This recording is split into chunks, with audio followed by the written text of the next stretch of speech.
আপনি যদি নিয়ম করে আপনার ছোট্ট সোনামণিকে এই খাবারটি খাওয়ান, তাহলে মাত্র 15 দিনের মধ্যে আপনার ছোট্ট সোনামণি দ্রুত ওজন বাড়বে ইনশাল্লাহ।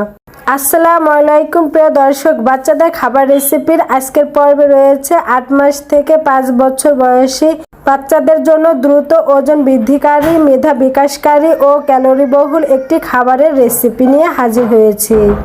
এই খাবারটি বাচ্চাদের যেমন কোষ্ঠকাঠিন্য দূর করবে, একই সাথে বাচ্চাদের স্মৃতিশক্তি ও রোগ প্রতিরোধ ক্ষমতা বৃদ্ধিতে সাহায্য করবে। খাবারটি দেখতে যেমন লোভনীয়, খেতেও কিন্তু অসম্ভব মজাদার। তাই যে সকল বাচ্চারা খাবার খায় তারা মজা করে খাবে, আর যে সকল বাচ্চারা খাবার খেতে চায় না তারাও চেটেপুটে খাবে। আমার কথা বিশ্বাস না হলে বাসা অন্তত একবার হলেও ট্রাই করুন, আশা করছি নিরাশ হবেন না।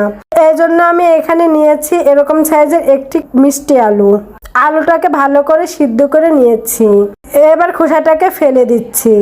দর্শক, বাচ্চাদের জন্য মিষ্টি আলু বা রাঙা আলু একটি অত্যন্ত পুষ্টিকর ও সুস্বাদু সুপারফুড, যা 6 মাস থেকেই সলিড খাবার হিসেবে দেওয়া যায়। এটি সহজেই হজমযোগ্য।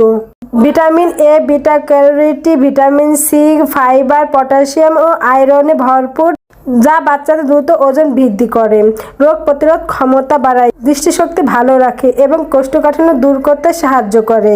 তো যাই হোক, আলুটাকে কিন্তু আমি খুব ভালো করে একটি কাঁটা চামচের সাহায্যে ম্যাশ করে নিয়েছি। আর এটা কিন্তু খুবই ভালোভাবে এটাকে ম্যাশ করতে হবে। কোনো রকমের আলুর শক্ত দানা যেন থেকে না যায় সেদিকে লক্ষ্য রাখতে হবে।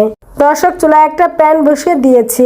এখন প্যানের ভিতর দিয়ে দিচ্ছি 1 চা চামচ পরিমাণে ঘি। বাচ্চাদের সুস্বাস্থ্য, পুষ্টি ও মেধা বিকাশে ঘি অত্যন্ত উপকারী। এতে ক্যালসিয়াম, ভিটামিন এ, ডি, কে এবং ওমেগা 3 ফ্যাটি অ্যাসিড ভালো উৎস, যা হাড় শক্ত করে, বাচ্চাদের রোগ প্রতিরোধ ক্ষমতা বাড়ায়, মস্তিষ্কের বিকাশে সাহায্য করে, অর্থাৎ বাচ্চাদের কিছু শেখা বা মনে রাখার ক্ষমতা বাড়ায়। সেই সাথে বাচ্চাদের দ্রুত ওজন বৃদ্ধিতে ও গুরুত্বপূর্ণ ভূমিকা পালন করে। একই সাথে বাচ্চাদের খাবারের রুচি আনতেও সাহায্য করে।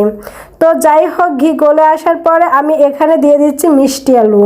তারপরে চুলার আঁচ মিডিয়াম এবং লোয়ের মাঝামাঝি রেখে মিষ্টি আলুটাকে ঘিয়ের সাথে ভালো করে ভেজে নিচ্ছি। তারপরে আমি এখানে দিয়ে দিচ্ছি 1 কাপ পরিমাণ লিকুইড গরুর দুধ। যে সকল বাচ্চারা গরুর দুধ খায় না তাদের ক্ষেত্রে এখানে নর্মাল বিশুদ্ধ খাবার পানিটা ব্যবহার করবেন।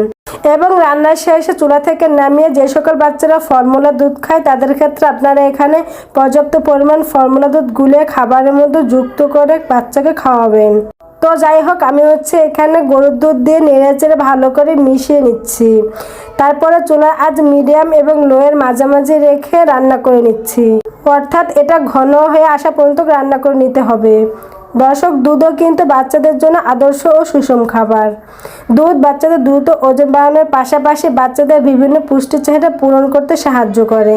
আর পুষ্টিবিদরা বলেন যে বড়রা দুধ স্কিপ করলেও ছোট বাচ্চারা অর্থাৎ বাড়ন্ত বয়সী বাচ্চাদের ক্ষেত্রে কিন্তু দুধটা স্কিপ করা যাবে না, তাদের নিয়মিত দুধ খাওয়ানো দরকার।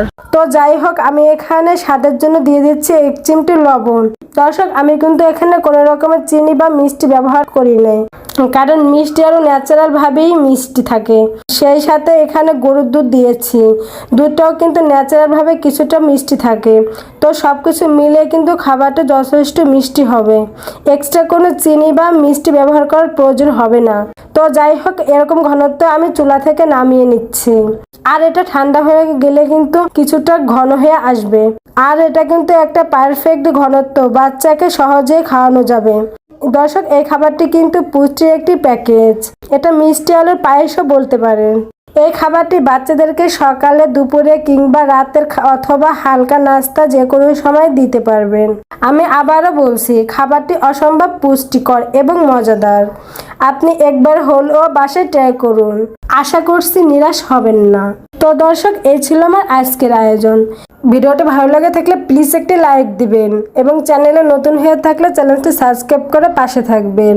এতক্ষণ পাশে থাকার জন্য সবাইকে ধন্যবাদ। আল্লাহ হাফেজ।